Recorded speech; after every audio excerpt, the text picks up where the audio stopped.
Hey, it's Shelley Wynter with 95.5 WSB, Atlanta's News and Talk. Thank you for joining us. I'm sitting here with current incumbent State Representative, House District 22, Jordan Ridley. Welcome. Thank you for having me here today. Good to talk to you. What motivated you to run 2 years ago? You're an incumbent. Why? I grew up in a politically motivated family here in the northern suburbs of Atlanta. My family's from Atlanta. My grandfather was actually born at Grady Hospital, so true Atlanta roots. I got my degree in public policy from Georgia State. I worked on several campaigns. I was Representative Charlottesburg's legislative aide, so I was just around politics. And then with redistricting, Ed Setzler decided to run for the Senate. My seat became open, so I decided to run for that seat, and now I'm here today. All right. And what's it like? Like, is it fun? Because I go down to the Capitol, sometime just to hang out, and it doesn't look like fun. Is it fun? It is fun. It's always something new every day. You never know what you're going to be getting into, and you're helping people. You're meeting people in your community. They're having issues with their government, or they're having some kind of issue, and you're able to help them resolve whatever it's going on. So it's really rewarding being able to help these people and knowing that they're getting the state resources that their taxpayer money is paying for.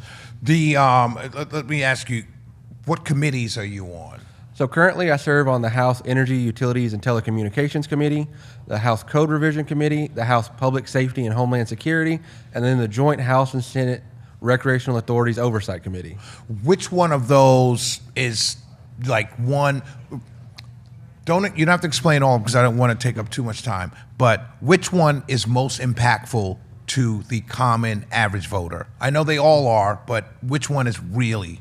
House Energy and Public Safety are definitely the two most impactful, because public safety, we're always, everyone interacts with law enforcement. At House Energy, if you pay a power bill, we're there. So those are the two most impactful. Do you have any does that committee have any sway on our power bills? Because they seem to be going up.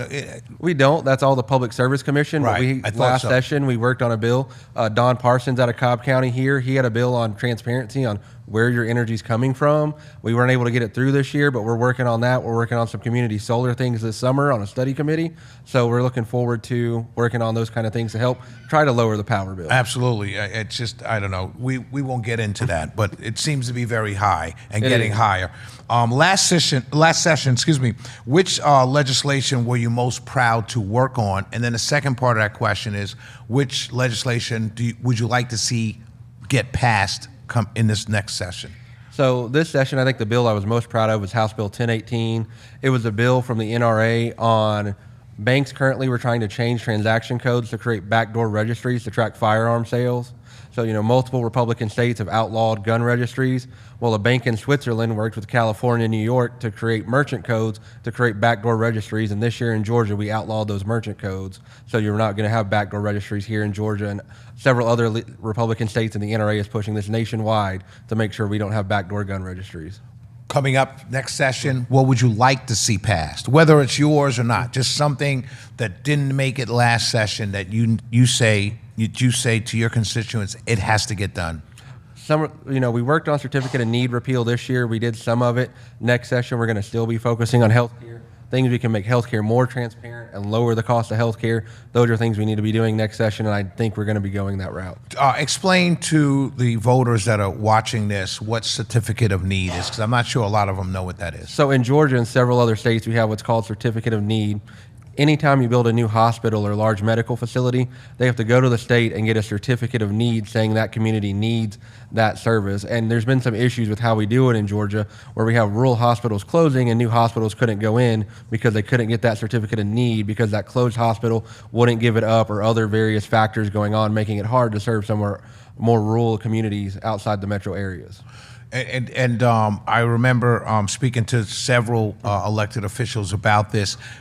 What is the issue? Like what you just explained seems so obvious, right? Oh, okay, a hospital closes, another hospital wants to take its place, and somehow it can't get built. What is the argument that this thing is not unanimous? Everyone's voting yes on this bill. Well, what are the arguments against it?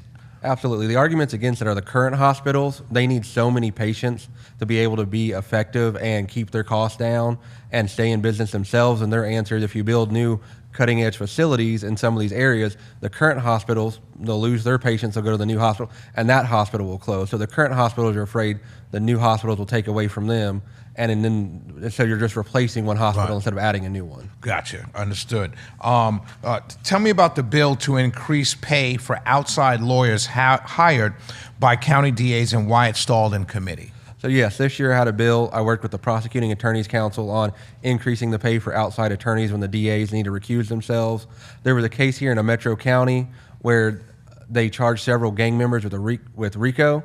Those gang members were able to get off because the DA had to recuse themselves because multiple people in the DA's office were dating these gang members and their families. Wait. Hold on.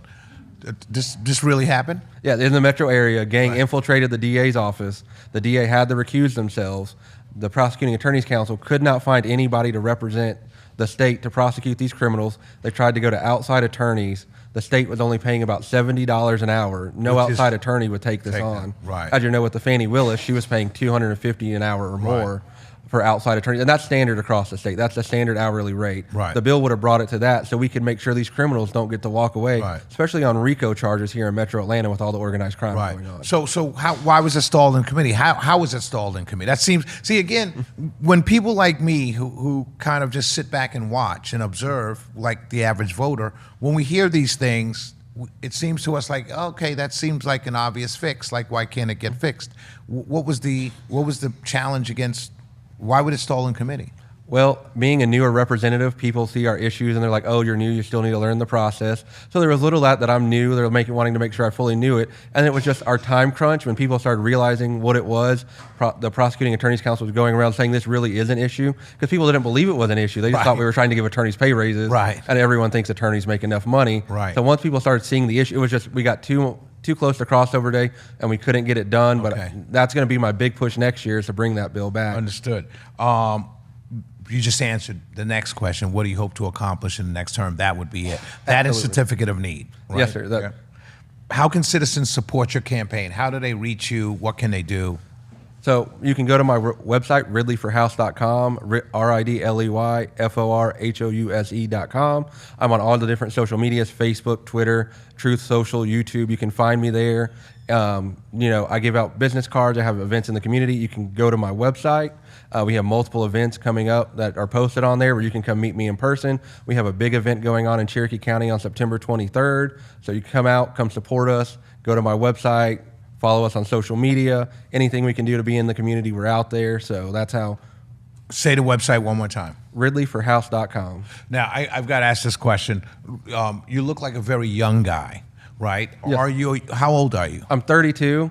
And come January, I'll be the only dues-paying young Republican in the House. There were two of us, and one's leaving. So come January, I'll be the only member of the Georgia Young Republicans in the State House. That being said, one of the issues that I'm seeing as I do talk radio and I travel around the metro area talking to groups, Republican groups, how do we get more? We're challenged in getting young people like yourself, 30 and under, 35 and under, 18 to 35. How do we get that group to the polls for Republicans? What are some of the things that you did to get elected? So one of the things I did is I just went where young people were. I know the young Republicans nationally and in the state of Georgia are growing. We're opening new chapters all across Metro Atlanta.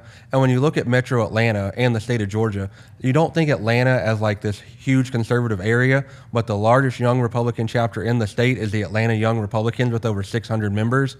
Well, up here in your suburban counties, you may have a dozen. So we're trying to grow those suburban counties where we have many more Republicans and making sure every county in Georgia has a young Republican chapter. Absolutely, and I hope all our candidates heard what you just said.